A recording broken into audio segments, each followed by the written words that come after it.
Morning students. In this video we are going to see about the electronic mail security, which is coming under the module 2. We will have an learning objectives.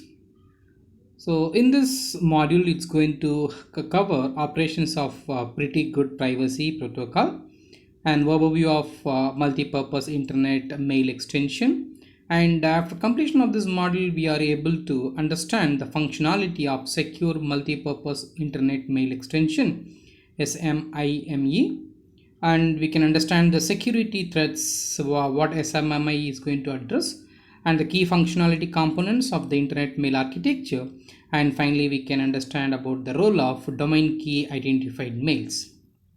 Let's see about the overview of this particular chapter. In this chapter we are going to discuss as a pretty good privacy protocol and its notations and operational descriptions, and SMME, the functionality of MIME, messages and certificate processing, and enhanced security services, and the domain key identified mails. In that we are going to discuss about the internet mail architecture, email threats, and the strategy and the functional flow of domain key identified mails. So in this video today we are going to discuss about the email security and the pretty good privacy protocol. Let us see about what actually a email security and electronic mail security. In virtually all distributed environments, electronic mail is the most heavily used network-based application.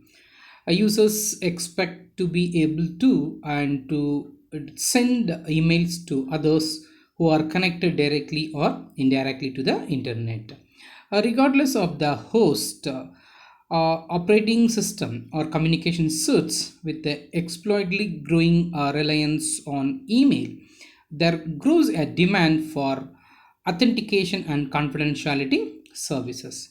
So here we are going to have two schemes as to understand how the approaches that are enjoyed widespread as pretty good privacy protocol PGP and secure multi-purpose internet mail extension SMIME. Both are going to discuss in this particular chapter. Actually, if you're going to see about currently message contents are not secure, it may be inspected either in transit or by suitably privileged users on destination system. The PGP provides a confidentiality and authentication services that can be used for electronic mail and file storage applications. In general, if you're going to see about that, the electronic security, which is going to enhance us confidentiality, authentication, message integrity, and non-repetition of origin. As we know, the parameters which have been coming under the email security enhancements: confidentiality, authentication, message integrity, non-repetition of origin. A confidentiality is nothing but a protection of the message from disclosure. Authentication, authenticated by a sender with the help of a signature of the message integrity, which protects the modification from the third party, and non-repetition of origin, which protects from denial by sender. Let's discuss the pretty good privacy protocol. The pretty good privacy protocol is a remarkable phenomenon, largely the effort of a single person, Philip Zimmermann. PGP provides a confidentiality and authentication services that can be used for electronic mail and file storage applications. In essence, Zimmermann has done a few followings. It uses the selected best available cryptographic algorithms as building blocks, and which integrated these algorithms into a general purpose application that is made independent of operating systems and processor, and this is based on a small set of easy to work commands, which makes the packet and its documentation, including the source code, freely available via the internet, bulletin boards, and commercial networks such as AOL America Online, and entered into an agreement with a company to provide a fully compatible low cost commercial version of PGP. Let's discuss. The PGP has grown explosively and is now widely used. A number of reasons can be cited for this growth. We will discuss about few. It is available freely worldwide in versions that run on variety of platforms, including Windows, Unix, etc., and many more. In addition, the commercial version satisfies users who want a product that comes with vendor support. Next one. It is based on algorithms that have survived extensive public review and are considered extremely secure. Specifically, the package includes RSA algorithm, DSS algorithm, and Diffie-Hellman algorithm for public key encryptions, as well as CAST128 IDEA and 3DES for symmetric encryption and SHA for hash coding. Such a way it's going to be supporting for the growth, and it has a wide range of applicability from corporations that wishes to select and enforce a standardized scheme for encrypting files and messages to individuals who wish to communicate securely with other worldwide over the internet and other networks. It was not developed by or it is controlled by any governmental or standard organizations. For those with an instinctive distrust of the establishment, this makes PGP attractive.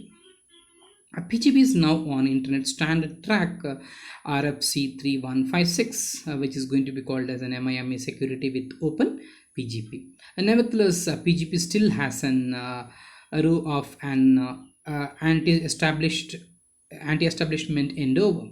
We begin with an overall look at the operation of PGP, and we can come to know about how the PGP is going to have the cryptographic keys are created and stores, and address the vital issues of public key management. Let us see about the notations of PGP which is going to be used over there.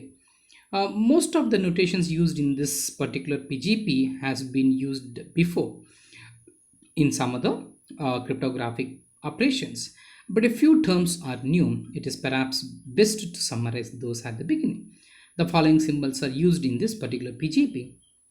Example, a session key, K suffix S, a session key which has been used already in the symmetric encryption scheme, and PRA, private key and public key of the sender user A, and public key encryption, public key decryption, encryption, symmetric encryption, symmetric decryption, as function, concatenation, and compression using a zip algorithm. And R64 is nothing but the conversion of RADX64 AXI format. So these are the particular symbols which are going to get used in the PGP. This PGP documentation often uses the terms secret key to refer to a keypad with a public key in a public key encryption scheme. As was mentioned earlier, this practice risks confusion with a secret key used for symmetric encryption. Hence, we use the term a private key instead of a secret key in this particular operational description. Let us see about the principal services of PGP.